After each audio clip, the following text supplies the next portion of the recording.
Deus, que nervoso, não dá nem para ver se... Agora.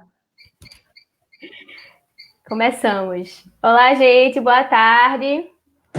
Eu sou Letícia Rocha, sou co-presidenta do IABPE e estamos aqui com nossas convidadas, Yazana Guizo, da Terceira Mais de Arquitetura, e Larissa Araújo, do Massapê.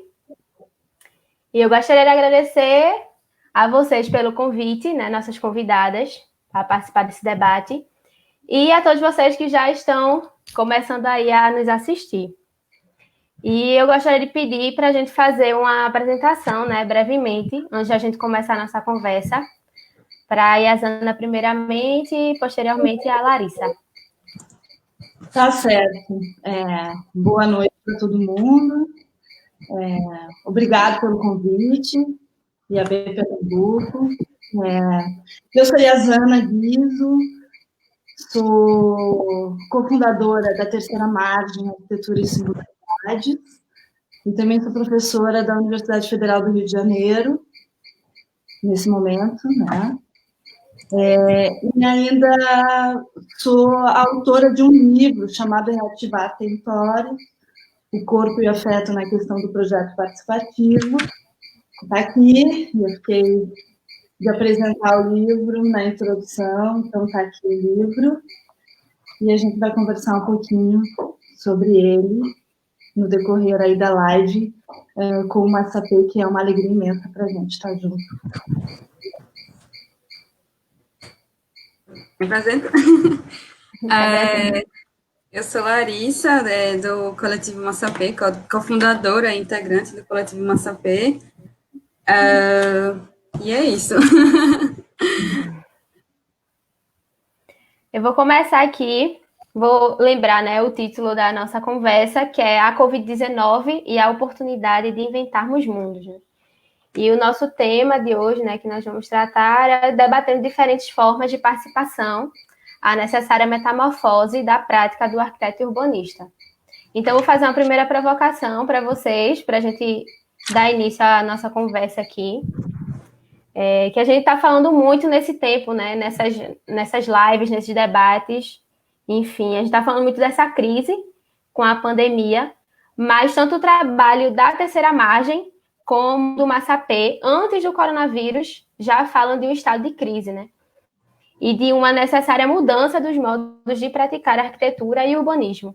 E eu gostaria de saber de vocês como a gente poderia falar um pouco mais sobre isso, desse trabalho de vocês anterior à pandemia, né? Sim. Quem vai? Como é que é?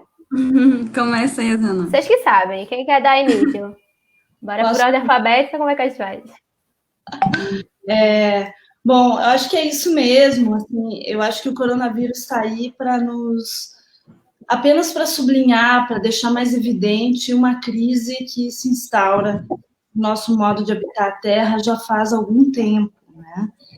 E que vem aí numa crescente de problemas. A gente tem em vista não só uma pandemia, mas várias pandemias e aquecimento global, perda da biodiversidade do planeta, crescimento dos desertos, entre milhões de outros problemas, fora o crescimento da desigualdade social e uma série de outras questões que a gente sofre nos dias de hoje e que não parece que vamos deixar de sofrer com facilidade nem tão rápido. Então, o que a Terceira Margem vem trabalhando, ou mesmo meu trabalho como professora, é de vivenciar essa crise e dizer que a maneira como a gente vem habitando a Terra e também desenhando, projetando a arquitetura é uma maneira complicada, né? Porque é uma maneira que não nos ajuda a estar articulado com a própria Terra, com o próprio planeta. Né? O buraco é bem mais embaixo, então, né? E se a gente parar para pensar, assim, tem um barulhinho meio... Tá todo mundo ouvindo isso ou só eu? Eu estou ouvindo. Como é que faz para a gente eliminar esse barulho? Parece um grilo, né? Parece um grilo. Parou. Eu acho que eu estou falando de terra. Veja só, eu moro em São Lourenço da Mata. Aí eu acho que é aqui, esse barulho de grilo. É por aqui mesmo? onde eu tô também tem um grilo. Bom, Mas eu acho que aqui não. vou continuar, porque até parou agora. Oi. Então, porque às vezes é interferência do sinal, né? Por isso que eu comentei. Bom, vou continuar aqui. Se a gente parar para pensar, a prática da arquitetura do urbanismo é uma prática de herança colonial e patriarcal. Esse é um certo problema, porque o que está falindo agora, o que está entrando em decadência, é uma certa perspectiva colonial e patriarcal. Só que as nossas práticas estão muito vinculadas a esse modo de pensar. Então, o nosso desafio é grande agora. Se a gente se afastar de uma lógica patriarcal e colonial, a gente vai ver como é crítica a maneira com que a gente está pensando arquitetura e urbanismo ainda nos dias de hoje, né? Se a gente, sei lá, perceber a partir de uma perspectiva feminista, na qual eu defendo, que o território é corpo, e que o território, então, produz um modo de sentir, de viver, de estar no mundo, né? Se a gente olhar por essa perspectiva afetiva, né, que nos constitui enquanto sujeito, a gente vai entender que o jeito com que a gente está produzindo espaço está muito longe de produzir um modo de habitar a Terra mais sensível. E a sensibilidade é importante, não é uma frescura ou uma coisa, as meninas estão preocupadas com alguma coisa afetiva. Ela é importante porque ela diz do que a gente vai cuidar ou não vai cuidar, do que a gente se importa ou não se importa, né? Ela diz dos valores que a gente cultua enquanto sociedade, enquanto humanidade, né? Ela diz das práticas que nos instauram. Então, se eu tiver um lugar mais sensível, a arquitetura atuando nos nossos corpos para produzir sujeitos mais conectados com a delicadeza, com a arte, com a natureza, com certeza a gente vai ter um outro tipo de democracia, né? Se a gente se aproxima, por exemplo, de uma perspectiva ameríndia, como os Yanomamis defendem, né, de que a Terra é um ser que tem coração e respira, por exemplo, a gente vai ter vergonha da maneira com que a gente chega para olhar um terreno. Porque se a Terra é um ser que tem coração e respira, como é que a gente olha um terreno como uma porção de terra que eu vou edificar em cima? E não como um ser vivo, né?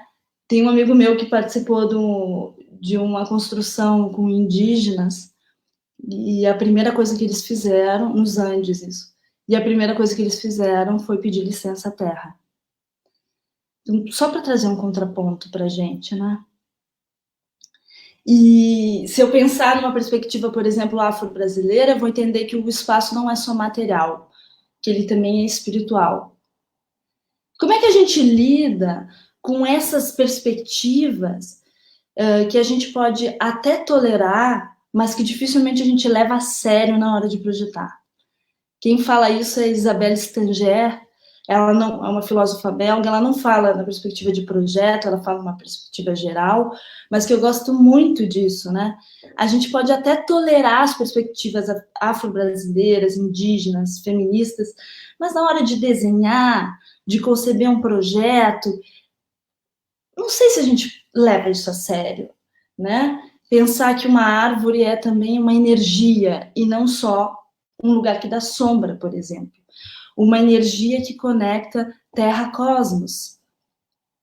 Como é que a gente pensa a arquitetura a partir desse outro tipo de perspectiva que talvez faça com que a gente considere que os espaços possam nos animar mais do que eles vêm nos animando, né? Eu acho, na verdade, que isso que eu estou falando não é uma grande invenção, não. Eu acho que a arquitetura, de fato, ela é isso. Os arquitetos que fizeram grandes obras, as arquitetas que investem na poética, estão conectados com uma certa ideia que a arquitetura é capaz de nos mover de um lugar de conhecido nos tocar, né? Mas a gente vem perdendo até a arquitetura nos últimos tempos, né? E aí eu acho que a gente vem perdendo a arquitetura em todos os sentidos, nas perspectivas de quem pensa arquitetura autoral, que cada vez mais está modelizado no esquema internacional, na perspectiva de quem pensa uma arquitetura social, onde a arquitetura cada vez mais está reduzida à resolução de funções, né? Como se não fosse importante a gente pensar a produção de um certo modo de sentir o mundo, né? Se a gente for falar de habitação social, é muito evidente que essa prerrogativa fica para segundo plano, né? E no Brasil, que a gente tem outras cosmovisões tão fortemente colocadas, me parece que são essas cosmovisões que precisam adentrar o nosso campo. E aí está a nossa crise, né? Quando é que a gente vai conseguir abrir o nosso campo para que essas outras perspectivas sejam levadas a sério? E aí eu queria até colocar, assim, quando a gente está falando de Covid e que a gente está falando de que um bom percentual da população brasileira não tem acesso à água, um bom percentual da população brasileira não tem acesso a saneamento, eu queria colocar uma provocação até para os arquitetos que defendem que a gente precisa levar água e saneamento para todos. Óbvio que eu também defendo isso. Mas de que maneira a gente vai fazer isso? Eu quero colocar essa provocação. A gente vai continuar levando um certo modelo eurocêntrico falido. A gente vai continuar defendendo levar um certo modelo eurocêntrico falido para periferia, para as áreas nas quais ainda não tem esse modelo instaurado, ou a gente vai fornecer essa água, esse saneamento e tudo, e milhões de outras coisas, a partir de outras prerrogativas. Eu não sei, eu não estou satisfeita com a ideia de que a gente deva pavimentar toda a cidade, entende? Levar asfalto, levar concreto. A gente precisa se livrar do asfalto, a gente precisa se livrar do concreto, né? E como que os índios, ou os descendentes dos índios, ou como que os descendentes dos africanos no Brasil, os afro-brasileiros, como que as mulheres instauram outras lógicas de urbanismo e de arquitetura. Lógicas mais conectadas com a Terra, né? Mais conectadas com essa crise que o Covid evidencia. Vou passar um pouco para a Larissa, eu acho, né? Vocês têm que falar do tempo, porque eu fico perdida se a gente já falou o tempo que tinha que falar. Tá maravilhoso. Podem continuar, sem se preocupar tanto com o tempo, pelo menos nesse momento. Vai, Larissa, agora é a tua vez.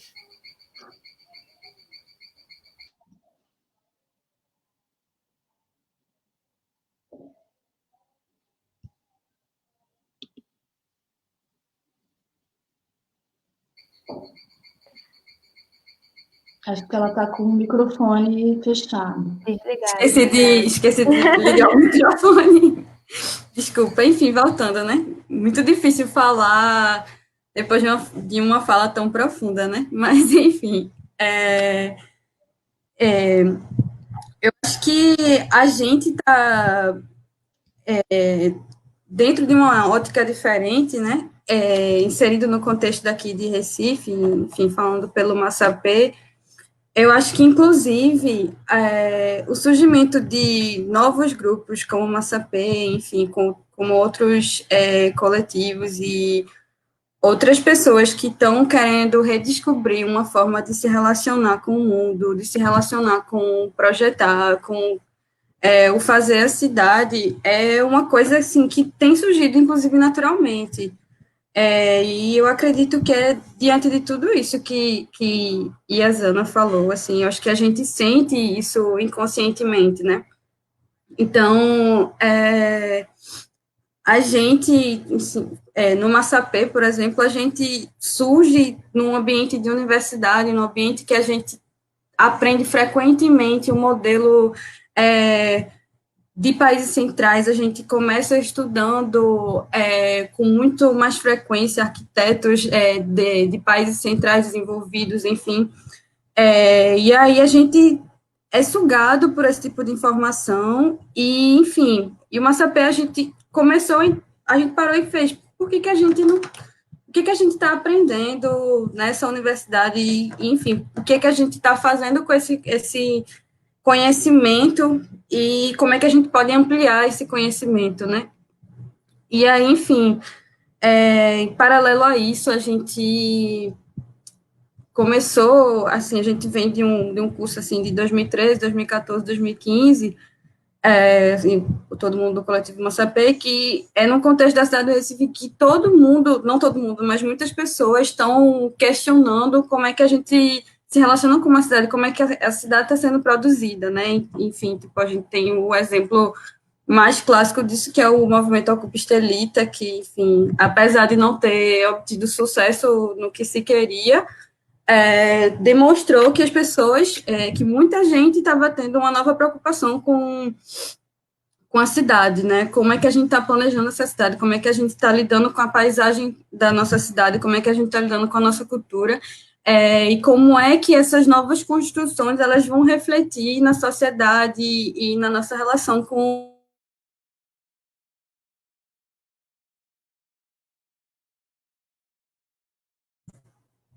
Caiu? Ok. E aí, enfim, e aí o Massapê surge dentro de todo esse contexto de tentar se reinventar, de tentar aprender e de tentar reinterpretar como é que a gente, enquanto, na época, né, futuros arquitetos e urbanistas, como é que a gente ia apresentar uma atuação que fosse coerente com o contexto de mundo que a gente estava vivendo, e como é que a gente poderia tentar atuar de uma forma que a gente conseguisse modificar minimamente uma forma de atuação. Enfim, a gente começou a buscar. Primeiramente, a gente chegou nos lugares, tipo, lá na comunidade Santa Luzia. A gente não chegou lá do nada, né? A gente construiu uma relação com uma pessoa de lá e começou a conhecer, enfim, coisas que a gente não aprendia na universidade e que a gente viu que era fundamental no processo de compreensão e de atuação do lugar, assim, enquanto arquitetos. E aí, enfim, deixa eu ver aqui. Acho que é isso.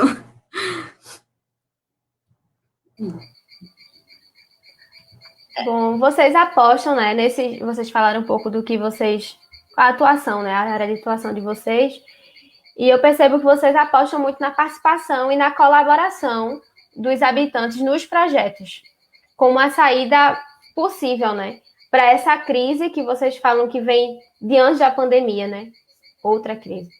Como essa participação poderia ser capaz de disputar imaginários possíveis, né? Imaginários alternativos, imaginários para além do capital. Queria saber um pouquinho de vocês sobre isso. A gente pode continuar na mesma ordem, mas vocês decidem. Sim. Uma mesma crise, né, eu acho, né? A crise só já estava aí e a gente que via menos. Eu acho que o Covid ele só veio para nos dar mais evidência do que já vem acontecendo, assim, né? E reverberando um pouquinho antes de entrar nessa questão, reverberando um pouco a fala da Larissa, né? Dessa importância de que outras práticas, outros modos de pensar arquitetura e urbanismo, outros métodos de projeto vêm se instaurando, né? No Brasil e no mundo. Não é uma coisa... A gente aqui não está falando de uma coisa que... gente, uma novidade total, a partir de agora. Não é isso, né? A gente vem debatendo no campo da arquitetura e do urbanismo há mais de 60, 70 anos a necessidade de de horizontalizar as nossas práticas, de colocar mais afeto nas nossas práticas, né? de democratizar elas. A gente e um monte de outros campos do conhecimento vem fazendo isso, né? É um movimento que se instaura. E ele não é hegemônico, tem uma parte de nós, da arquitetura e do urbanismo, que continua pensando que uma arquitetura de objeto, feita de cima para baixo, de um modo top-down, ela é válida e ela deve ser feita, né? Então, o Massapê, a Terceira Margem e outros coletivos que estão pensando a participação e que buscam uma horizontalidade em suas práticas, estão espalhados aí pelo mundo todo. E a ideia é que a gente amplie e que a gente consiga, então, inventar muitos métodos de projeto, né? Sobre a disputa de imaginário que a participação e a colaboração podem fazer, eu queria pontuar que para mim, esse é o ponto, gente. Esse é o ponto. A disputa de imaginário é o ponto de hoje. O que é disputa de imaginário? O que é isso, né? É uma disputa sobre o que nos deixa feliz. Qual é a vida que a gente quer ter? Por que a gente precisa disputar isso, gente? Porque simplesmente isso virou um modelo de que ser feliz é ter um carro, ser feliz é ter um apartamento padrão. E por baixo de todas as nossas crises, essa é a base. Entende? É porque isso vai fazer com que a gente tenha desejos muito parecidos entre nós e queira coisas muito parecidas. E isso é mercado. Então eu viajo para qualquer lugar do mundo e as casas são muito parecidas. Então qual é a nossa função, né? Diante disso, eu vou então fazer uma casa para alguém, ou fazer um conjunto de casas para um grupo de pessoas, ou uma rua, ou um equipamento público, o que for. E eu vou perguntar para as pessoas o que elas desejam. Como é que vem essa resposta? A gente tem aí, há mais de 60, 70 anos também, uma forma do capitalismo atuar, que é o capitalismo cognitivo, que ele atua diretamente nos nossos desejos. Então, não basta ser um arquiteto, uma arquiteta bacana, gente boa, sabe? Que chega junto com para o seu cliente ou para um coletivo maior e pergunte para as pessoas, eu não quero ser aqui o cara que chega com um desenho que vem lá da Europa ou dos Estados Unidos, que são os desenhos que a gente aprende, e vou querer impor isso. Eu vou querer ouvir. Mas o que a outra pessoa pode dizer diante de um capitalismo que produz desejo? Então, o problema da participação, da colaboração, ele é muito mais complexo do que a gente chegar e conversar com as pessoas. Esse é o ponto que eu queria colocar, entende? Porque o imaginário da maior parte das pessoas está dominado. Está dominado por um modo de habitar que está, como diz Ailton Krenak, descolado da terra. É como se nosso pé não assentasse mais na terra. E no que de fato importa. E esse o que de fato importa, ele não é genérico. Ele é singular para cada um de nós. O que de fato importa nas nossas vidas? Eu acho que a crise do Covid, ela ajuda a pensar isso, né? Então eu estou aqui preso na minha casa, que qualidade espacial tem minha casa? O que ela diz de mim, né? Como que eu levo isso adiante, né? Do que de fato me alegra? Né? E a alegria aqui não é vamos fazer uma festinha, não que isso não seja legal, isso é maravilhoso, mas a alegria aqui eu estou falando com Spinoza, né? A alegria é o que nos potencializa, a alegria é o que nos faz poder mais no mundo, criar mais, conectar mais, inventar mais, né?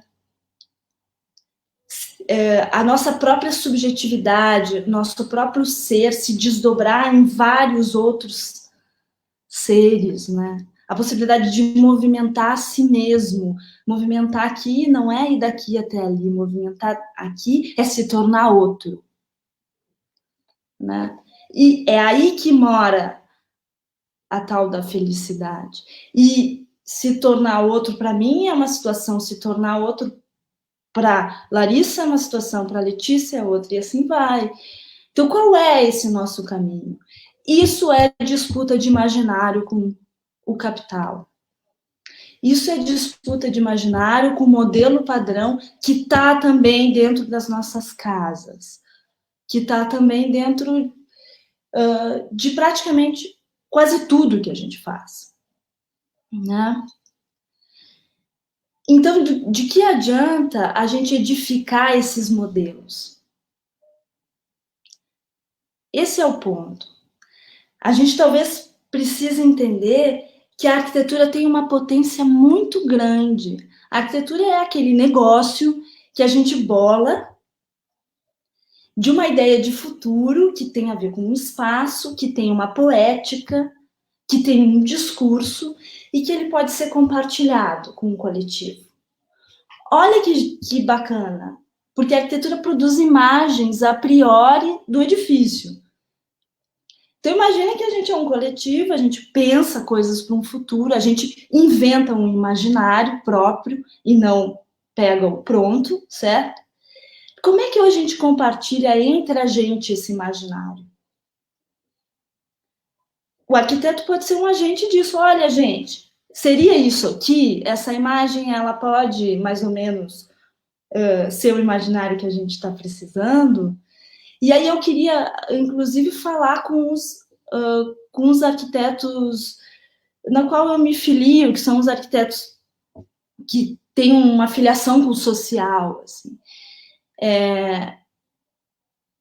A gente costuma se separar da poética, e acho isso um perigo enorme. No campo, a gente tem mais ou menos 2 tipos de arquitetos. Os arquitetos de prancheta, os autorais, tá certo? Que a gente aprende, os grandes arquitetos nas universidades, os arquitetos renomados e etc. E tem os arquitetos que estão a fim de trabalhar com a periferia, com o social, e parece que essas coisas não podem conversar. E eu quero dizer que eu acho que isso é um problema que a gente precisa superar. Porque eu acho que a poética, ela é essencial para disputar imaginário. E isso é uma grande luta, e a gente precisa, então, se apropriar disso, né? O livro, ele traz um pouco essa questão, né? O livro vai falar de uma participação transversal e da ideia de Lina Bobardi e Hassan Fathy como arquitetos autorais e arquitetos sociais, e que estavam ali justamente na disputa desses imaginários, né? Porque quando a gente disputa imaginário, a gente faz da arquitetura um meio e não um fim. Isso é muito importante. Fazer da arquitetura um meio. A arquitetura não é o fim de nada, gente. A casa não é o fim de nada, a rua não é o fim de nada, o saneamento básico não é o fim de nada. A arquitetura é uma grande desculpa para a gente reinventar a maneira de estar no mundo. E que tem uma potência enorme de prever imaginários de futuro e depois de construir esse mundo que a gente deseja habitar. É uma linda ferramenta que pode ser usada de uma maneira muito mais potente do que a gente vem usando, do meu ponto de vista. Mas ela não é o fim de nada, nem o nosso nome enquanto arquiteto é fim de alguma coisa. Ela é um meio, né? Um meio para alcançar certos resultados coletivos, como dizia Lina Bobardi. Passar a bola um pouquinho para a Larissa. Dessa vez eu não esqueci de ligar o fone. Meu Deus, como é difícil falar depois de Asana. Da próxima vez eu quero inverter. Pode ficar à vontade para inverter as ordens aí. Não, tô brincando. Por mim, tanto faz. Mas, enfim. Vamos lá, né? Deixa eu rever aqui. Bom, eu acho que essa questão do imaginário, ela é o grande desafio, ela é a grande chave para a gente ir investigando como promover essa participação e como buscar essa participação, né? Inclusive, eu acredito que a participação, ela é um desafio, assim, dificílimo, de ser colocado em prática, justamente por conta desse imaginário, né? Porque, por exemplo, o Massapê, né? Estou sempre falando aqui pelo Massapê, mas enfim, o Massapê começou a querer trabalhar e começou a querer atuar de, usando da participação de uma forma assim, tipo, espontânea, sabe? E aí, para a gente nunca foi um questionamento, tipo, a gente vai chamar as pessoas, a gente não vai, tipo, é importante a gente entender o que é esse desejo das pessoas, o que é que elas gostariam no lugar, né? No Massapê, no caso, a gente atua em espaços públicos, em ambientes urbanos, e a gente tenta promover uma utilização e uma construção colaborativa de espaços públicos.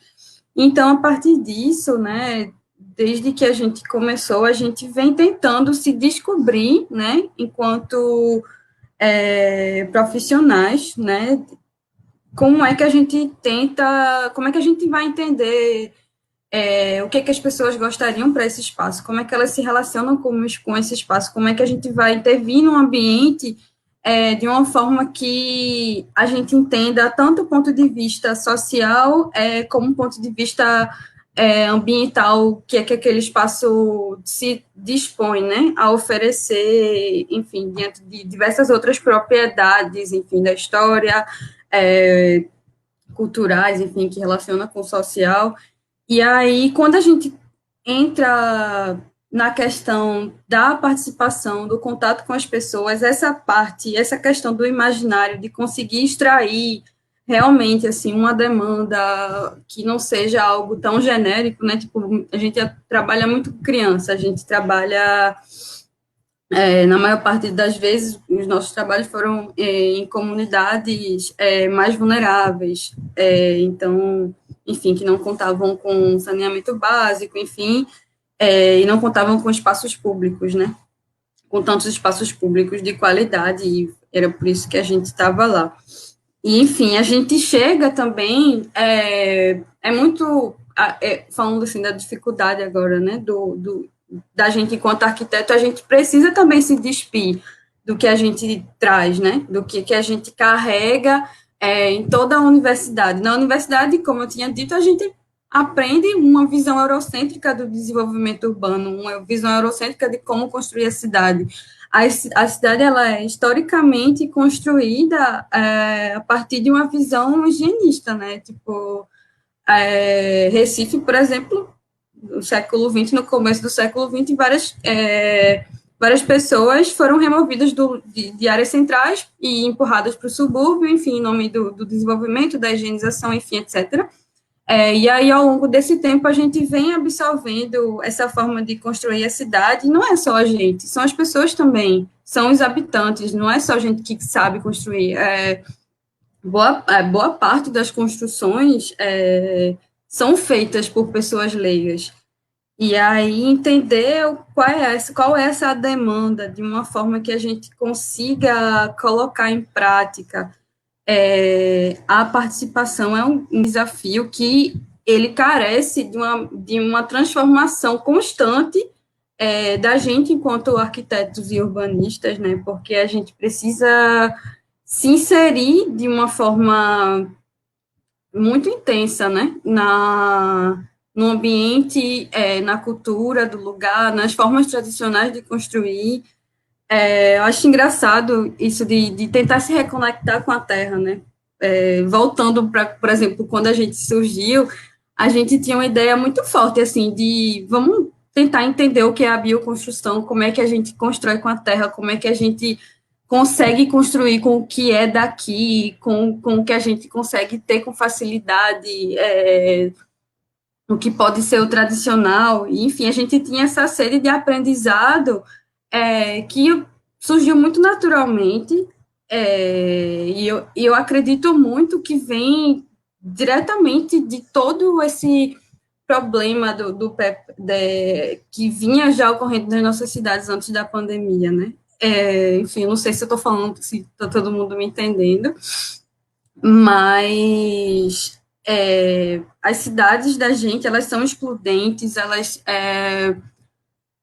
não são para as crianças, elas não são para as pessoas idosas, elas não são para as mulheres, e essas pessoas, elas também nunca, não necessariamente nunca, mas na maior parte das vezes, elas não se colocam na posição de nem ao menos poder desejar o que elas gostariam. Então, esse já tem esse desafio, né? Então, além desse desafio, tem a questão de entender o imaginário, a profundidade, entender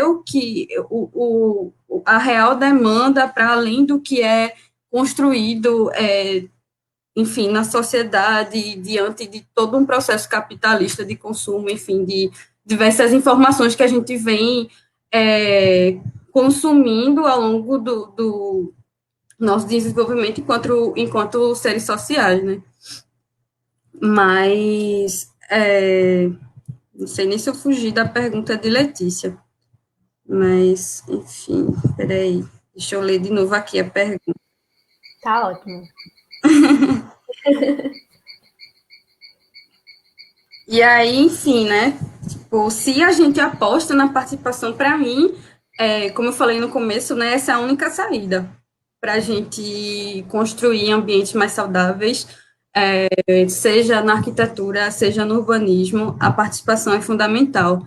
E é justamente, eu acredito que é justamente pela ausência da participação, historicamente, né, nos processos de construção enfim, do ambiente que a gente vive, que a gente tem essa cidade falida, esse sistema falido de produção do espaço urbano. E, enfim, no Massapê, a gente nunca pensou, vamos se basear em tal teórico porque ele diz que participar é importante. Não, isso é uma coisa visível, sabe? A gente entender que as pessoas precisam ser ouvidas, as pessoas precisam entender que elas têm um poder, que elas precisam de autonomia, né? A cidade, ela precisa ser democrática, a cidade não é democrática, enfim.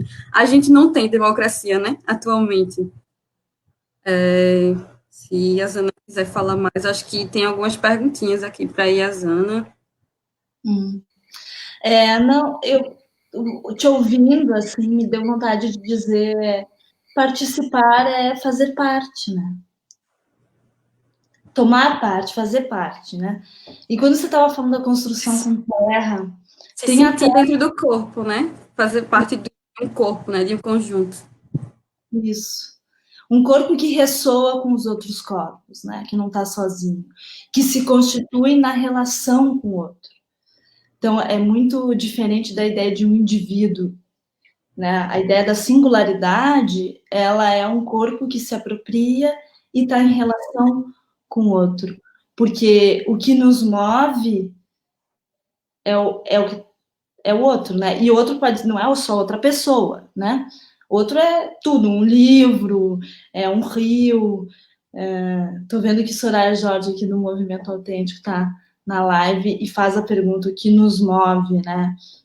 E justamente esse trabalho tão bonito tem muito a ver com a terceira margem.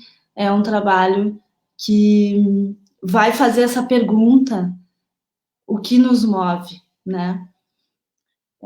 Mas voltando à ideia da Terra, a Terra com T minúsculo, a gente pode construir com terra, né? Mas a gente também pode pensar na Terra com T maiúsculo, a Terra, a Mãe Terra, Pachamama, o globo, toda a nossa Terra, né? Como é que a gente faz parte dessa Terra?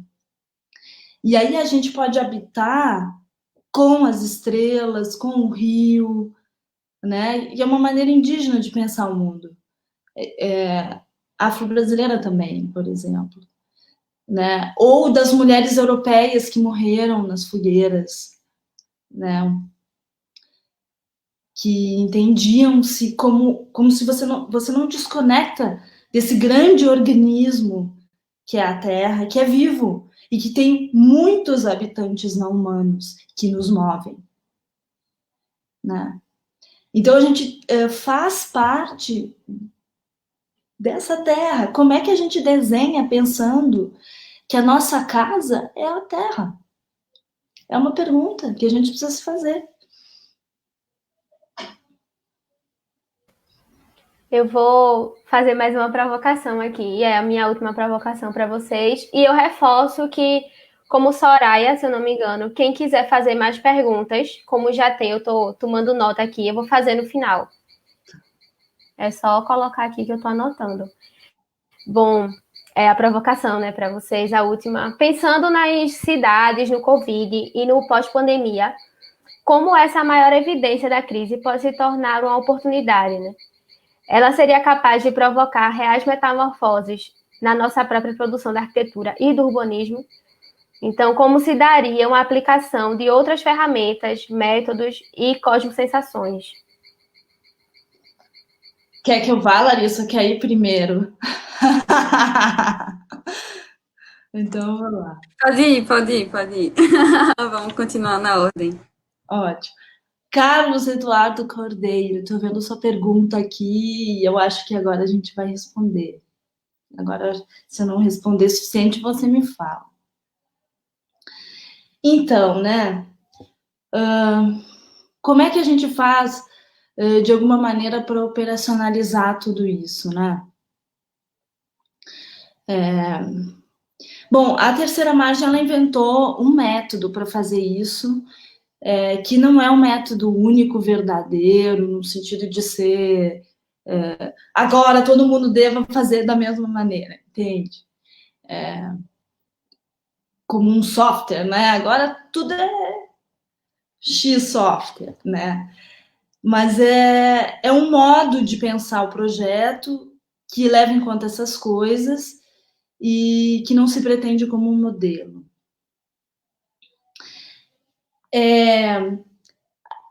Eu acho que a principal coisa que a gente precisa entender sobre participação é que o comum precisa ser criado. Ele não está dado.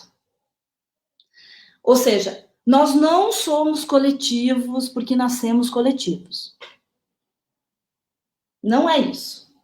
Ou a gente cria a ideia de coletivo, práticas coletivas, afetos coletivos, sentidos coletivos, cidades coletivas, espaços coletivos.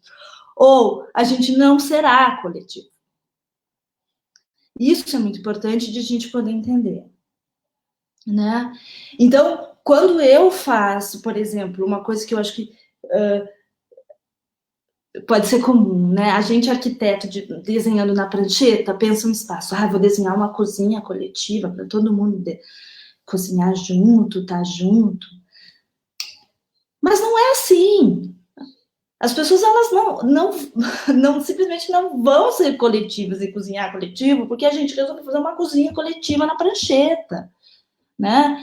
A gente precisa primeiro contribuir para instaurar uma prática que venha também do desejo e de uma lógica de criação daquele grupo. E não porque eu, na prancheta, com a melhor das intenções. Super legal as minhas intenções, mas é que não adianta as minhas boas intenções, né? A gente precisa ser, não que elas não sejam legais, mas é que a gente precisa ser mais profundo que isso, a gente precisa ir além delas, a gente precisa chegar em outros, né? Dar suporte a isso. Também não adianta a gente só chegar e perguntar para as pessoas o que você quer. Porque se eu chegar para você, no método da Terceira Margem, a gente tem uma pergunta que norteia tudo, que é: qual mundo queremos habitar? Então, se eu chego e pergunto qual mundo queremos habitar, o que você vai responder? Gente, é uma pergunta difícil pra caramba.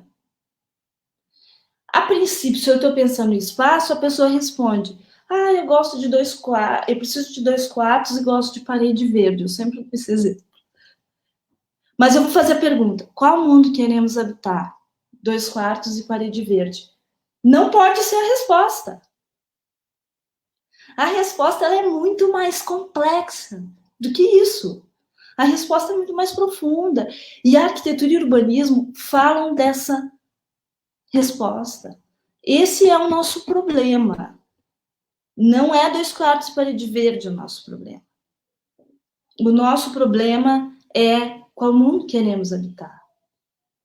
E o que a gente deve fazer, no meu ponto de vista, compartilhar o problema com as pessoas.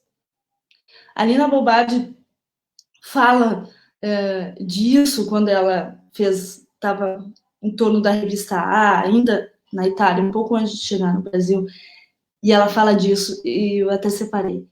Levar o problema da arquitetura ao viver de cada um, de modo que cada um pudesse chegar a se dar conta da casa na qual deveria viver, da fábrica onde deveria trabalhar, das ruas onde deveria caminhar. Ou seja, as pessoas se darem conta, e não o arquiteto dizer o que é.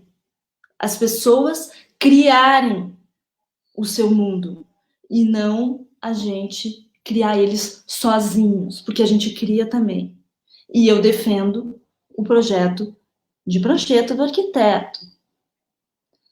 Não, eu não acho que a gente precisa confundir coisas que todo mundo desenha com participação. Mas isso já é outro assunto. O que a gente precisa é, então, compartilhar o problema e, antes de desenhar, construir esses imaginários coletivamente. Imaginários autônomos, imaginários nossos, as nossas felicidades, os nossos mundos, que são coletivos, mas um coletivo situado na Terra, em uma determinada terra, num bairro, numa ancestralidade, num desejo de futuro, certo? Isso é situado. A terceira margem criou uma dessas possibilidades, porque eu acho que cada um de nós precisa criar uma, certo? A gente criou uma que é pensar esses imaginários dançando em roda. Então, a gente tem uma série de oficinas sensoriais que vão ajudar a gente a responder essa pergunta: qual mundo queremos habitar? Habitar ar, habitar água, habitar terra, habitar fogo.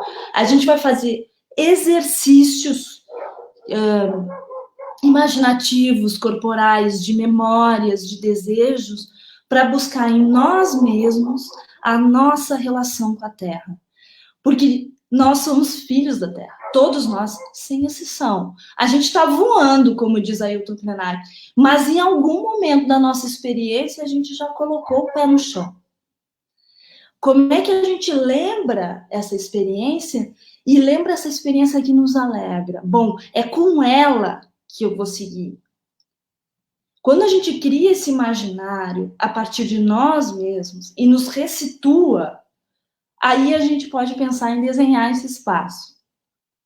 Porque é um espaço que vai vir de um processo singular e vai ajudar aquele coletivo, aquele casal, aquela pessoa, quem for, a estar na Terra nos seus propósitos, entende? É mais ou menos esse o nosso trabalho. E a gente optou pelo corpo, por dançar em roda, para fugir dos nossos padrões. Porque os padrões não estão só nos edifícios, nos modelos que a gente estuda na faculdade. Está na gente, está no que a gente pensa da vida, está no que a gente pensa do mundo, está no que a gente faz todos os dias. Como é que, ao escutar a Letícia, eu não escuto a Letícia óbvia? Porque todo mundo tem, nós somos múltiplos, certo? Tem a Yasana óbvia também. Tem a Larissa óbvia, mas tem a Letícia conectada com a Terra.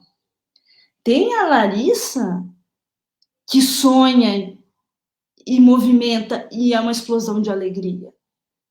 Eu quero pegar essa parte para pensar que espacialidade e que mundo a gente quer habitar. Essa parte de nós. Como é que a gente pega essa parte de nós?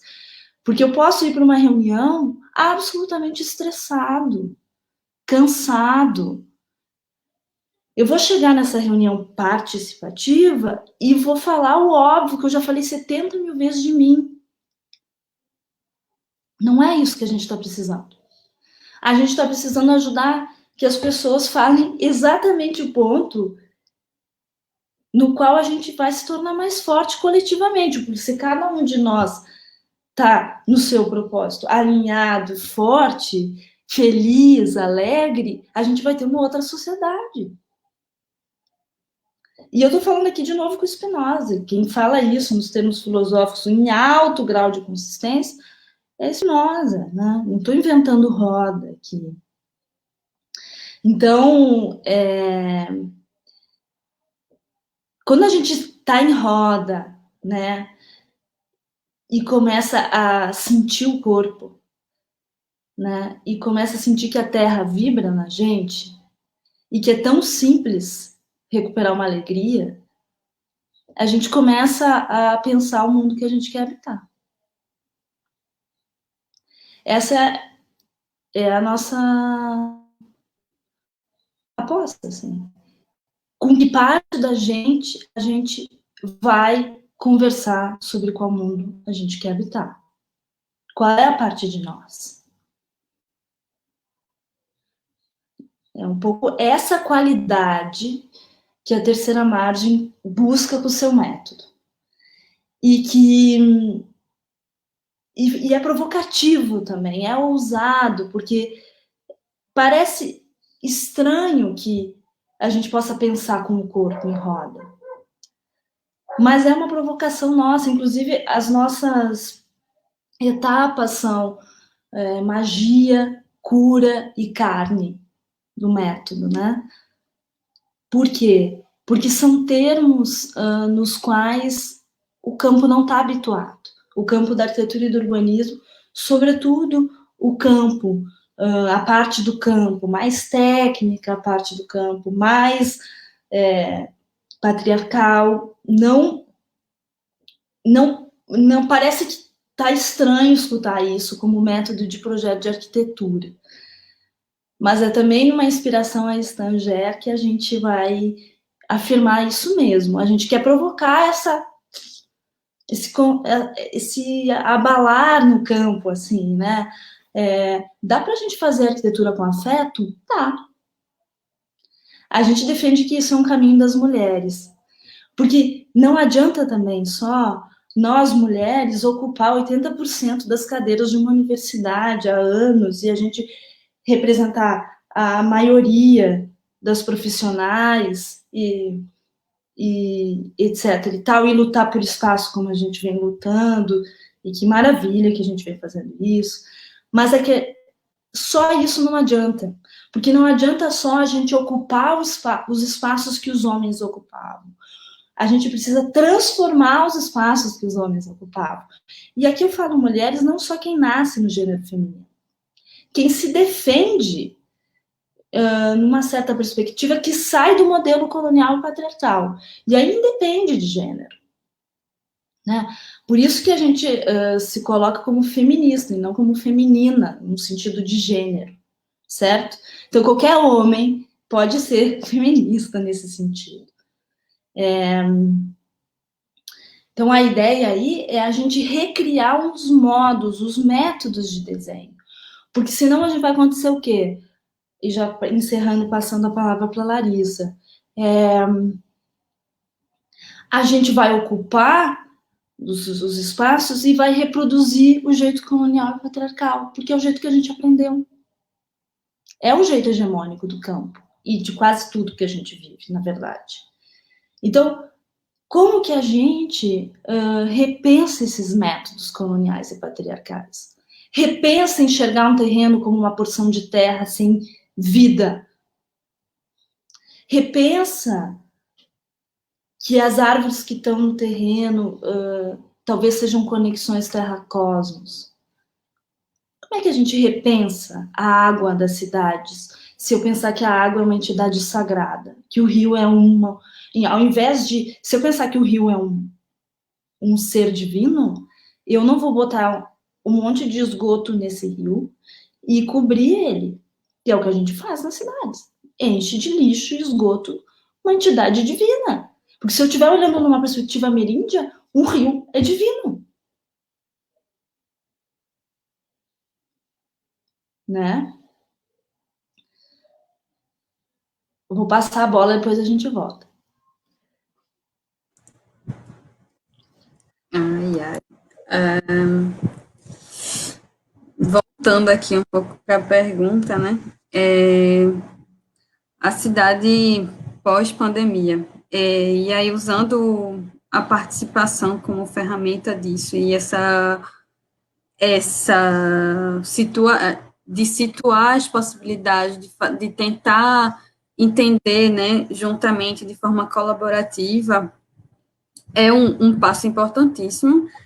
E eu acredito também, né, que juntamente a isso a gente tem um obstáculo, ou talvez seja uma coisa boa, que é a questão de que a gente não vai, todo mundo vai estar diferente, né, após essa pandemia. Ninguém vai estar, a gente mudou nossas formas de produzir, a gente mudou nossas formas de se relacionar, a gente mudou tudo. Principalmente quem vive em grandes cidades, né? E quem tem acesso a essa mudança, porque nem todo mundo teve uma mudança significativa no seu dia a dia, principalmente quem não pode estar em isolamento social, enfim. Mas, de alguma forma, acho que todo mundo vai sair, vai se afetar com relação a isso. A gente vai ter mais dificuldade, pelo menos num primeiro momento, né? De promover encontro, né, de estar junto, de caminhar na cidade de uma forma conjunta, né, então, acho que tentar reinventar e entender alternativas diante desse possível trauma, né, que a gente pode passar, a gente não sabe quando é que a gente vai sair disso, principalmente na situação aqui do Brasil, né, então, mas, ainda assim, ainda com essas relações que vão estar possivelmente defasadas, né? Apesar disso, a gente vai ter uma necessidade, provavelmente, muito forte de se conectar com o mundo. A gente vai se ver no momento que a gente vai estar livre, e vai poder sentir os lugares, vai poder sentir os dias, vai poder sentir a praia, né? Meu Deus, eu morro de saudade da praia, faz tipo 2 meses que eu não vou na praia e eu fico só me imaginando quando a gente puder sair, tipo, eu acho que eu vou começar a chorar em todos os lugares que eu for, porque, meu Deus, eu tô sentindo cada lugar, que saudade, enfim. E aí, acho que a gente vai dar mais valor a isso, acho que a gente vai também ser mais solidário com o outro e de entender de onde a gente veio, né, qual, a partir de onde a gente se constrói e de se situar, a gente vai ter que se ressituar de alguma forma nessa saída da pandemia, né? Então, é um obstáculo, mas também pode ser uma coisa que facilita, né? E assim, de acordo com o que a Ana está falando, eu estou aprendendo muito nessa live, meu Deus. Mas, enfim, e aí, com o Massapê, a gente tem desenvolvido, né? A gente está sempre em uma constante transformação e adaptação, e, enfim, aprendizado. A gente se juntou nisso e, enfim, a gente é um coletivo principalmente de aprendizado, não somente de estar intervindo nos lugares e de fazendo processos coletivos. Então, a aplicação de outros métodos que procurem tentar despertar um olhar diferenciado sobre o espaço, isso é fundamental, sabe? Tipo, eu acho que talvez não necessariamente a gente precise ficar na noia de tipo, eu preciso fazer uma coisa que realmente consiga promover um aprofundamento, enfim, essa interligação. Claro que isso é importante e é fundamental, mas a gente precisa ir se transformando aos poucos e a gente vai caminhando aos poucos, né? Enfim, acho que a participação ela pode ser trazida através de diversas metodologias. Essas metodologias elas precisam estar principalmente adequadas a cada contexto. Então, não adianta a gente elaborar um método para um bairro X do Recife, isso, tipo, estou falando na escala de uma cidade. Não adianta fazer um método num bairro X do Recife, vamos supor que seja, inclusive, dois bairros que têm uma renda próxima, enfim, o mesmo contingente populacional, mesma faixa etária, enfim, vai ser diferente, porque a gente cresce em paisagens diferentes, em visões diferentes. Claro que tem algumas semelhanças, mas a gente precisa adaptar esses métodos a partir de como a gente vai entendendo e vai pisando nesse lugar e conhecendo as pessoas, conhecendo como é que elas vivem, como é que elas gostam de se relacionar com o espaço urbano, né? Então, acho que não tem, eu acho que não tem uma fórmula, mas, na verdade, talvez a fórmula seja da gente estar aberta a se reinventar e de buscar sempre promover ações que despertem, de certa forma, uma visão e alternativa de possibilidades. Assim, uma coisa muito comum, né? Tipo, que a gente sempre percebe, enfim, em questionários, por exemplo, que é muito aplicado, né? Isso, e que muitas vezes se entende aplicar consulta como participação, mas, enfim, é uma tentativa de participação, mas não chega a ser participação, você chegar a aplicar um questionário e consultar o que as pessoas querem. Não, isso não é participação, porque as pessoas vão trazer respostas prontas. O que você acha que poderia ter aqui para esse lugar ser mais agradável, perigoso, enfim? Aí a pessoa vai pedir, eu quero um posto policial. É uma resposta muito comum aqui no Recife, por ser uma cidade violenta, enfim. E aí, isso de reinventar é importante a gente entender o desafio da participação, inventando a cada lugar que a gente vai, a cada pessoa que a gente, não é simplesmente mudar de uma hora para outra tudo, mas, enfim, adaptar, né? Não precisa modificar tudo, mas é justamente isso, tipo, de tentar fazer junto com as pessoas, não é a gente fazer mas junto com as pessoas, porque a gente chega com toda a nossa carga, né? Tudo que a gente aprende, tudo que a gente toda a nossa visão de mundo, enfim, mas junto com as pessoas, tentar fazer elas se expressarem e, de alguma forma, tentar mediar da melhor forma possível o que é que elas gostariam a partir de uma tentativa de trazer plataformas mais lúdicas, enfim, de caminhar, de desenhar, de conversar, enfim, mas eu acho que não existe nenhuma fórmula e nenhum método pronto, sabe? Porque a participação não é isso. A participação ela vai responder à particularidade de cada lugar, mas ela é fundamental para a gente conseguir transformar esses lugares, principalmente no momento que a gente está se readaptando, que a gente vai precisar se readaptar com o mundo. E eu acredito, inclusive, acho que eu queria muito pontuar isso, talvez seja um pouco afastado da conversa, mas a gente não pode aceitar uma adaptação pós-pandemia de distanciamento social para sempre, de ficar nessa ânsia de voltar para o escritório e, enfim, tipo, trazer bancadas com separação e, enfim, todo mundo ficar com a máscara ser um acessório para sempre. Não, a gente tem que parar, entender que a gente precisa trazer uma visão de mundo diferente para a gente poder se desenvolver, porque a visão de mundo de antes, ela não pode ser trazida mais. É por causa dessa visão de mundo anterior que a gente está vivendo tudo isso também, sabe? Não é simplesmente um vírus que se proliferou e tal, enfim. É também como a gente estava se relacionando, essas formas de produção, muita gente ao mesmo tempo no mesmo lugar. Aqui no Brasil, por exemplo, o problema, a gente, com a pandemia, ela está escancarando as absurdas a absurda diferença, né, nas oportunidades de poder se proteger, de ter acesso a coisas que possam facilitar, tipo, você ter que andar de ônibus, você tem que andar de carro, de bicicleta, enfim. Então, eu acho que é mais por aí, sabe? Enfim, as perguntas a gente responde depois. Então, sobre isso, estou muito feliz de estar com vocês, está uma delícia. A gente está com um pouquinho mais de 1 hora de debate. E eu quero perguntar para vocês se tudo bem por vocês, porque eu estou vendo que a galera está bem instigada, está mandando perguntas. Então, eu quero saber se a gente pode continuar e o que vocês acham. Se eu faço o que vocês acham melhor, se eu vou fazendo blocos de perguntas ou se eu pergunto uma por uma.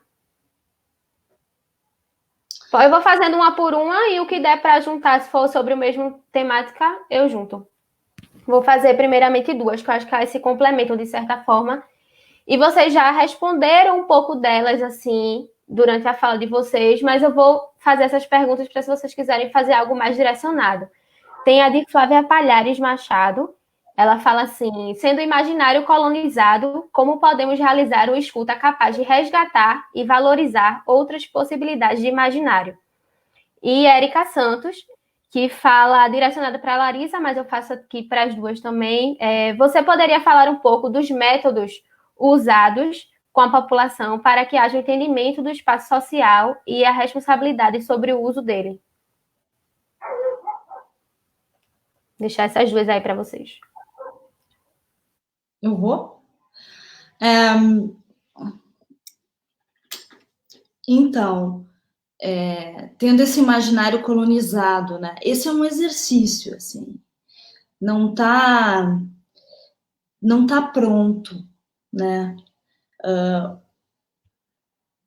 Eu acho que a gente poder entrar em contato, sobretudo, eu imagino que nós brasileiros somos privilegiados, na verdade, assim, porque a gente tem uma múltipla possibilidade cultural, né, dentro do nosso território. Então, se a gente pudesse afastar da parte colonial brasileira, pudesse aproximar de imaginários indígenas e afrodescendentes, no nosso caso brasileiro, que são muitos, que são vastos, que explodem as nossas cidades, na literatura, né, tá em todo lugar. Se a gente pudesse aproximar desse lado do Brasil, eu acho que a gente começa a questionar o nosso lado colonial. E com isso, a gente começa a criar, então, ferramentas capazes de pensar imaginários, outros imaginários, né? Se a gente começa a apostar na transdisciplinariedade, é outro caminho também. Como, por exemplo, desenvolver um corpo poético. Tem muitos caminhos para desenvolver um corpo poético, né? Inclusive ferramentas que a gente possa pensar que são de origem colonial, entende? Porque se tem uma coisa que fura por dentro do colonialismo, é a arte. Então, se você adentra poeticamente a poesia, adentra o desenho, a dança, faz práticas que acionem um corpo sensível, poético, um corpo que se cria, que se questiona, que se bota para jogo, que se pensa. Eu acho que tudo isso é ferramenta capaz de fazer com que a gente fuja desse imaginário. Fuja dessa ideia, sobretudo modelizada, que o colonialismo prega. Qual é o problema do colonial? Não é demonizar tudo que vem da Europa. A Europa também tem coisas lindíssimas, né? O problema é se fazer superior aos outros.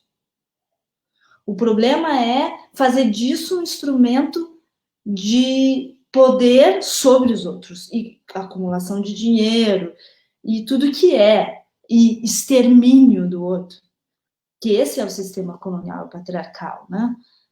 O resto não vale, vale só o colonial patriarcal. Esse é o grande problema. Então, se a gente tem cultiva uma vida, aí citando Foucault, como obra de arte, né? Se a gente faz isso, o que a gente pode fazer? A gente vai primeiro construindo um corpo na gente, assim, para depois poder pensar uma participação assim, pensar um desenho assim. A participação, sobretudo, é escuta. Então, como é que você afina a sua escuta? Né? A prática do movimento autêntico é uma excelente ferramenta para isso. Você aprende a ouvir e a testemunhar o outro, por exemplo. Existem diversos meios de a gente cultivar essa possibilidade dentro e fora da arquitetura. E cada um tem um caminho, sente um desejo por alguma coisa. Para mim foi muito clara essa força com a dança, mas não é uma regra. As pessoas podem descobrir os seus caminhos, né? Eu vi que Fernando Minto está aqui na live, um grande amigo, arquiteto. O caminho dele não é pela dança, mas é pela construção com terra, e é fortíssimo, né? Então, acho que também desmonta o imaginário colonial e patriarcal, né? Qual é a luta que precisa para a gente entender que uma casa de terra não vai cair, não vai desmanchar? É imensa. É uma luta imensa. E é porque o imaginário dominante diz que aquilo não presta, né? Então, como é que você tira isso da cabeça das pessoas? É muito difícil, sobretudo com as populares, né? Porque tem a ideia dos 3 porquinhos, né? A casa boa é a de material, aqui não vai se desagregar. As outras são casas que vão se desagregar com um sopro.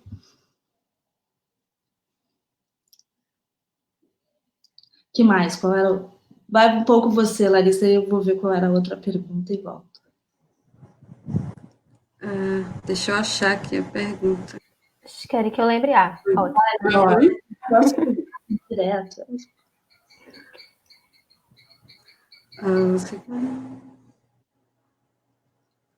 Então, sobre os métodos vou falar da experiência que eu tive, né, dentro do Massapê. A gente tem um tempo curto, né, de atuação, assim, relativamente curto. A gente atua há mais ou menos 3 anos, um pouquinho, e, enfim, a gente tem um processo de reconstrução e de compreensão de como é que a gente precisa atuar. Nos últimos trabalhos que a gente fez, o método que a gente usou e que a gente acreditou ser interessante foi um método que a gente apresentou, que a gente aprendeu com o pessoal do Translab URB, que é o Crazy Eight, e a gente estimula o desenho e as pessoas desenharem, dividirem o papel em 4 pedaços e fazerem um desenho do que elas desejariam daquele lugar. Talvez seja o melhor método adequado para qualquer lugar, mas outra coisa que a gente costuma fazer a gente conversa muito com as pessoas, a gente faz rodas de conversa. No entanto, acho que depois nesses últimos dias, e, enfim, refletindo, né, sobre muitas coisas que a gente veio fazendo, e de como a gente poderia modificar, eu acredito que um método importante que a gente ia colocar em prática nesse nosso próximo projeto é de fazer as pessoas tentar promover uma relação com o lugar. O projeto que a gente tinha começado e que foi interrompido foi o o do Guia Comemorativo da Boa Vista, a Boa Vista é não sei se você, Érica, é de Recife, mas, enfim, a Boa Vista é um centro histórico da cidade do Recife, e, enfim, o projeto do Guia Comemorativo é um processo de compreensão coletiva do lugar, então é um processo da gente olhar para além olhar o patrimônio cultural para além da materialidade, de como é que são as histórias, como são as memórias, e como é que a gente se relaciona com aquele lugar. Então, a gente pensou em metodologias de atividades que pudessem reposicionar os usuários a partir no lugar, né, a partir de caminhadas, a partir de ocupações nos espaços públicos, da busca de manifestações culturais locais, de manifestações culturais que precisam ser valorizadas aqui, que são desenvolvidas no lugar, na Boa Vista, principalmente, enfim, em outras áreas do Recife que se relacionam com Boa Vista. Enfim, caminhadas sensitivas, não sei se eu já falei isso. Foi também uma ferramenta que a gente tinha planejado de colocar em prática. Talvez eu esteja esquecendo de alguma coisa. Mas, enfim, além desse método do relacionamento junto com as pessoas, de provocar essa reocupação do espaço público, né, de ressituar e de tentar dizer, olha, esse lugar existe, esse lugar não é só o construído, não é só pedrical, ele também é cheio de significados, ele é um patrimônio cultural, ele é protegido por suas diversas qualidades provenientes de construções europeias, mas ele conta muita coisa da nossa história, conta muita coisa de como é que a nossa sociedade se desenvolveu no espaço urbano, né? E como é que a gente usa desses espaços hoje em dia. E, enfim, estou falando desse caso, como eu tinha falado antes, a gente não tem uma fórmula, né? Mas eu acredito que o simples ato de colocar a galera na rua, de fazer algum auê, e junto, principalmente, eu acho que isso é importante, de que as pessoas estejam cientes disso, de que elas queiram isso, não é chegar e, vamos ocupar a rua, não. Enfim, a gente tem aprendido bastante isso, de não é chegar e tentar provocar alguma coisa só por nós, mas sim da gente conversar e dizer, vocês topam fazer isso, como é que vai ser, enfim. E aí, e entendendo como são essas relações a partir desses momentos em que as pessoas estão com a gente, e que as pessoas estão na rua, do que elas falam, prestar atenção em tudo o que acontece nesse processo, né? Não é só, eu acredito muito que não precisa a gente fechar alguma coisa. Espero que eu tenha conseguido responder. Completando essa parte, sobre o método da terceira margem, no nosso Instagram, @terceira margem arquitetura, a gente postou recentemente 2 vídeos do nosso método lá com a comunidade de Campina Grande, no Amapá, onde a gente construiu uma biblioteca. Então, tem lá os vídeos, né, do nosso método, que pode ficar mais claro quando eu digo aqui que a gente começa um projeto em roda, dançando, é isso mesmo, e os vídeos estão lá. E eu acho que uma coisa importante do nosso método é a produção real de uma demanda, né, de projeto que a gente fala. Então, quando a gente faz as oficinas, acontece uma metamorfose. Isso é muito bonito, assim. Por exemplo, de uma reforma de apartamento convencional, a gente passou para casa mistério. Ou para casa cuidado, né? Quando a gente foi pensar uma placa ou um monumento lá na Vila Autódromo, no Rio, a gente mudou para um monumento horizontal e vivo, que era uma praça. Quando a gente foi pensar a reforma de uma biblioteca, lá no Amapá, a gente muda para uma biblioteca chamada Semente Viva. Então, a gente, no meio do processo, se dá conta que os livros não são só livros, como uma certa perspectiva ocidental, que a gente está habituado, mas que na perspectiva ameríndia, os livros são também sementes, são as plantas. E aí a biblioteca passa a ser outra, passa a ser uma biblioteca também de sementes, uma biblioteca viva. Então, esses pulos do gato, né, são o resultado dessa metodologia, né?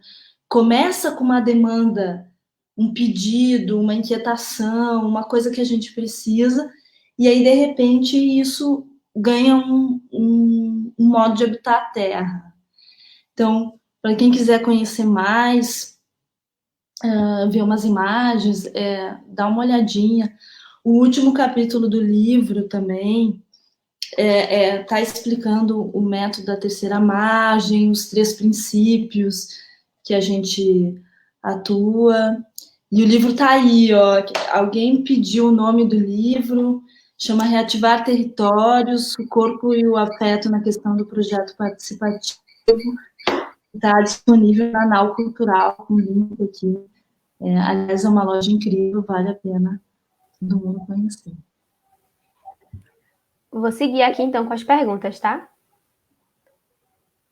Melina Mota perguntou, Yazana, como você acha que as relações se darão no espaço público no pós-pandemia e qual o papel do urbanista nessa próxima etapa? Melina, boa pergunta. Eu acho que vai durar um tempo a pandemia, né? Talvez aí uns 2 anos desse jeito estranho de estar no mundo, né? Tomara que não tanto, mas pelo que andam falando. Eu acho que o primeiro efeito para a gente, sabe qual pode ser? É a gente notar o privilégio que a gente tem de habitar esse planeta. O privilégio de ter amigos, o privilégio de habitar as ruas de uma cidade, de privilégio de ir à praia, né? Esse tipo de noção de que as coisas mais antes banais, na verdade, são belíssimas, são lindíssimas, são valorosas, que não está no fora, não está no futuro, o que a gente almeja. O que a gente almeja está aqui na esquina, que não dá mais para ir, sabe? Eu acho isso que talvez possa vir a ser um efeito muito importante para a gente. Poder se dar conta e valorar a cidade que a gente tem e cuidar dela. Poder valorar os coletivos que a gente já tem e cuidar deles, né? Porque eu acho que a gente, como um filho mimado, a gente age como um filho mimado, barulhento, né? Que consome e não cuida da nossa casa, não cuida da nossa cidade, não cuida do planeta. Eu acho que o efeito pandemia, se a gente conseguir fazer com que ele vá pelo caminho que nos potencialize, porque pode não ir, né? Mas eu sou bastante otimista, sempre fui, e gosto disso, de ser. Eu acho que a gente pode pensar nesses termos, que a gente pode mudar a maneira de olhar as coisas. Começar por aí. E achar felicidade nesses imaginários que estão disponíveis, né? Eu acho que é um caminho bom. Vou juntar 2 perguntinhas aqui.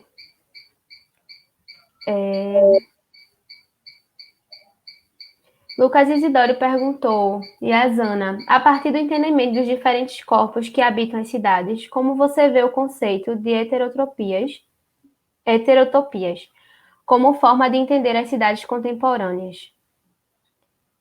E tem uma pergunta também de Marli Garcia, que ela fez no perfil do Massapê.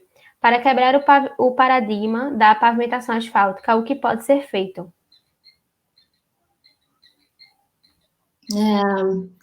Heterotopias é um conceito do Foucault, né? Belíssimo. Eu acho que a gente precisa, de fato, criar e inventar mundos. Né? Quando a gente está falando de disputa de imaginário, a gente está alinhado com Foucault, né?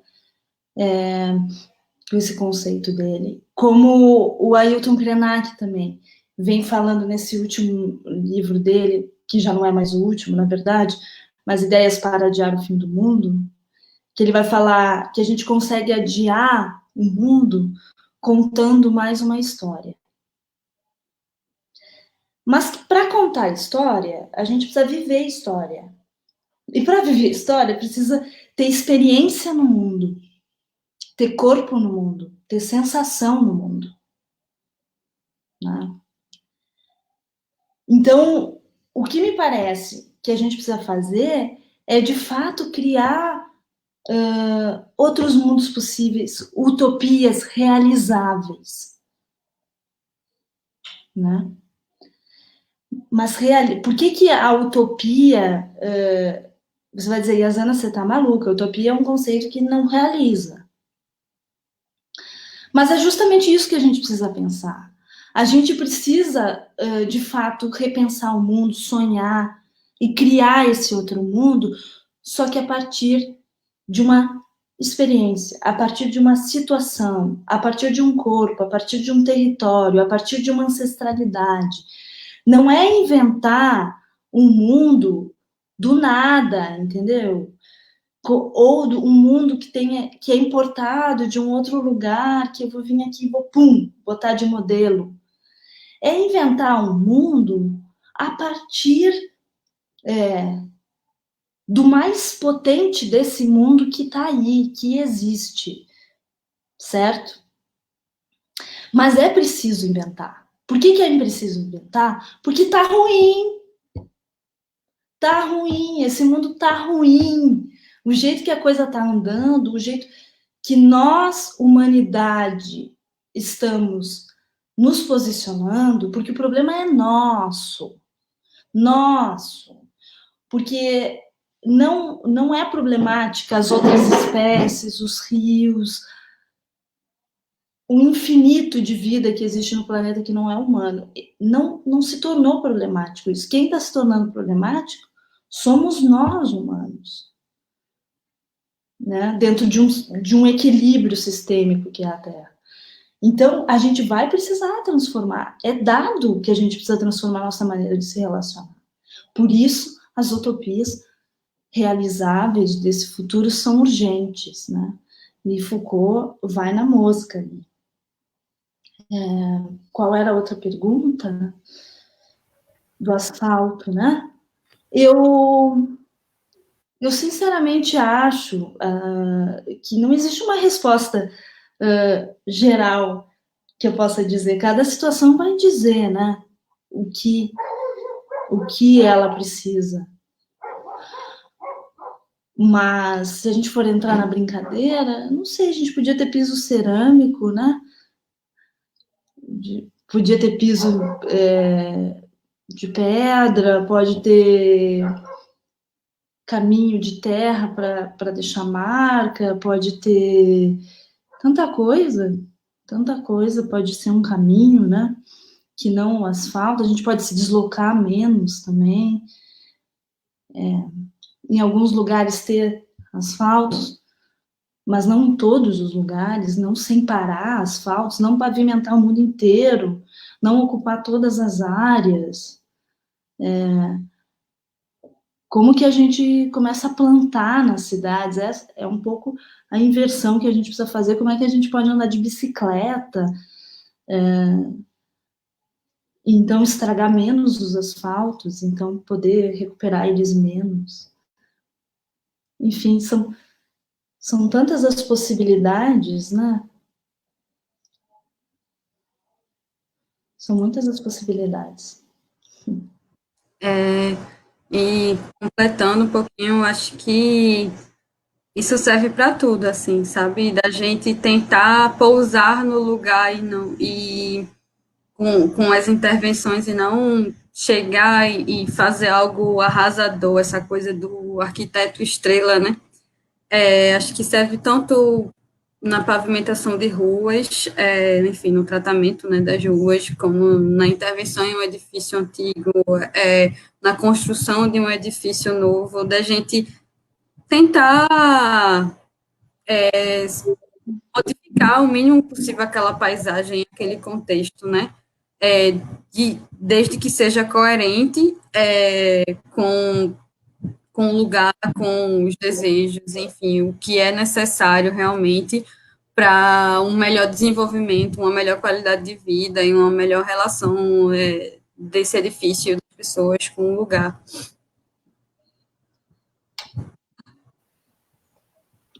Gente, pelo horário, eu vou fazer uma última pergunta. A gente recebeu mais algumas, mas eu vou fazer essa última e a gente caminha para o encerramento da live, tá certo?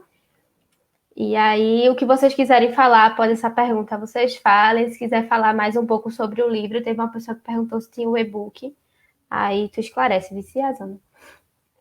A última pergunta é de Raíssa Gomes. Ela fala assim: até que ponto a atual necessidade de isolamento e, com isso, a obrigatoriedade do individualismo pode se tornar um hábito a longo prazo?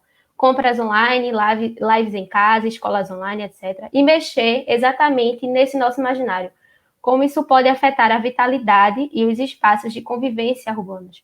Vocês acham que, no pós-Covid, a cidade passa a perder algum espaço para o mundo online? A última. Com certeza, eu acho que isso está dado já, né? Estamos nós aqui, numa live, né?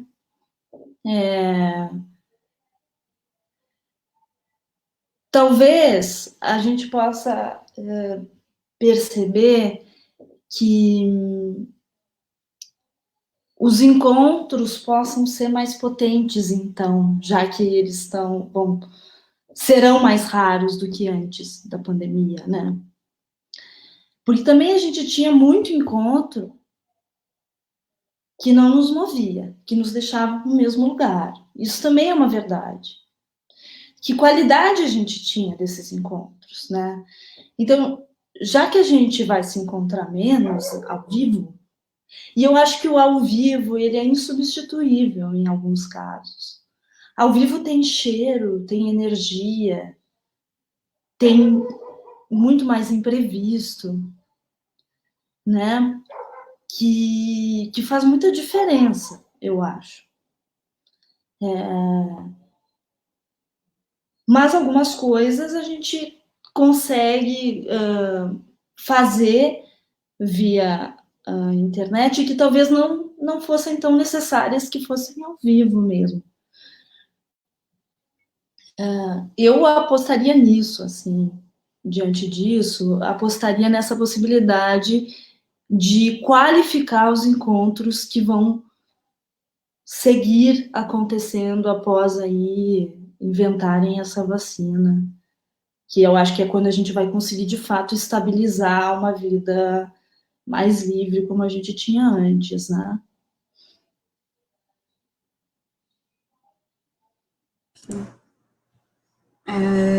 Eu concordo com a Yasana, eu acho que as relações vão estar muito mais intensas, menos frequentes, porém muito mais intensas, mas eu acho que é importante também a gente tentar trabalhar de forma colaborativa e coletiva, enfim, a partir da movimentação de outras pessoas, outros coletivos e das comunidades locais, enfim, da gente tentar ir construindo novamente, né, essa coletividade, essa vida coletiva que não necessariamente precisa ser a mesma, né, e eu acho que não deve ser a mesma. Talvez a gente perca, assim, algum espaço da cidade, mas eu acho que, na verdade, a cidade vai ser diferente, né, a gente está vendo que muitas formas de trabalho, elas não são necessárias da gente sair, de se deslocar de casa até um escritório. O home office, eu acho que ele vai ser muito aderido, felizmente ou infelizmente, mas, enfim, eu, por exemplo, já trabalhava bastante de home office antes da pandemia. Então, eu acho que perde algumas coisas, mas também ganha outras. E essas coisas a ganhar, elas cabem a gente, cabem à sociedade civil, da gente, de forma colaborativa e coletiva, reconstruir a partir de uma caminhada humana e, enfim, em harmonia, que seja coerente, né, com o que a gente quer, com o mundo que a gente quer para o futuro, e como a gente pode conseguir permanecer nesse mundo, né, porque eu acho que o mundo como está agora, com esse capitalismo tão voraz e, inclusive, com essa sede de fazer com que a vida volte ao normal, porque a vida não pode voltar ao normal, ela tem que ser outra, se continuar assim, eu acho que a gente não consegue permanecer nesse mundo, assim, pessoalmente, né? Então, é uma visão pessimista, mas uma visão, por outro lado, talvez otimista de querer tentar transformar de alguma forma e aos poucos como é que a gente se relaciona, assim, eu acho que eu acredito muito nisso, eu acho que isso é uma coisa que o Massapê já vinha fazendo antes, né, de tentar melhorar essas formas de relacionamento da gente com o espaço público, de construção e de processo colaborativo. Eu esqueci de responder sobre o e-book. Não tem ainda, gente. Não tem. Então, temos só o físico nesse canal aí que a gente consegue comprar e, por enquanto, estamos nessa situação. Antes de encerrar, eu quero lembrar a todo mundo que a programação do IABPE em casa continua semana que vem e a gente vai ter no mesmo horário, a gente vai ter convidados da Articulação Recife de Luta para falar sobre as iniciativas cidadãs sobre o combate ao Covid-19 e isso tudo no contexto das comunidades da cidade do Recife. E para encerrar, eu queria falar que foi um prazer estar com vocês nesse encontro. Eu espero que o pessoal que está assistindo tenha gostado tanto e aprendido tanto como a gente aqui, né, nesse momento. E nesse período, né, tenho assistido algumas lives sobre cidade e Covid-19. E eu acho que não é porque eu estou como mediadora desse debate, não, mas essa foi a mais inspiradora, de fato, porque eu acho que a gente precisa, nesse momento, a gente precisa conversar sobre conjuntura política, a gente precisa conversar sobre a pandemia em si, sobre o local, o nacional, o global, mas eu acho que, às vezes, a gente não toma cuidado com o que a gente consome de notícia, de lives, do que seja, né, do conhecimento, e existe o perigo do medo paralisar, e a gente não quer que o medo nos paralise, esse não é um momento de paralisia, eu acho que a gente precisa discutir tudo isso, mas de uma forma ativa, numa forma que traga reflexões importantes e que nos mova, né, a gente conversou sobre isso aqui, o que nos move, o que nos alegra, né, dentro dessa perspectiva que foi trazida no debate. Então, acho que foi crucial essa live aqui, esse debate, e quero agradecer também a vocês e a todo mundo que participou, trazendo perguntas interessantes, né, para movimentar o debate. Pronto, é isso. Obrigada. Obrigada, enquanto Letícia e enquanto IABPE. Fico muito feliz, como profissional da arquitetura e do urbanismo, saber que tenho colegas que trabalham nessa área. E é inspirador e motivante. E enquanto cidadã também, né? Saber que a cidade está nessas mãos também. Obrigada, gente. É isso. E aí, como é que a gente faz agora? Eu também queria agradecer o encontro, foi maravilhoso poder só escutar esse sotaque maravilhoso que eu adoro. E estar compartilhando as ideias e pensando junto. E vamos para frente mesmo, que a tomada agora da transformação é nossa, né? Queria agradecer também, para mim é um privilégio gigantesco estar com vocês duas. Letícia tranquiliza tudo. E, enfim, como eu tinha dito para a Iazana antes, para mim é um privilégio enorme, porque, enfim, eu sou recém-formada e há meses atrás eu estava, tipo, me arrepiando lendo esse livro, sabe? E fazendo meu TCC. pensando em como é que a gente pode trazer coisas boas para a cidade, se relacionar de uma forma mais colaborativa e sentir melhor o que, é que a cidade representa para a gente, para ir construir coisas novas, né?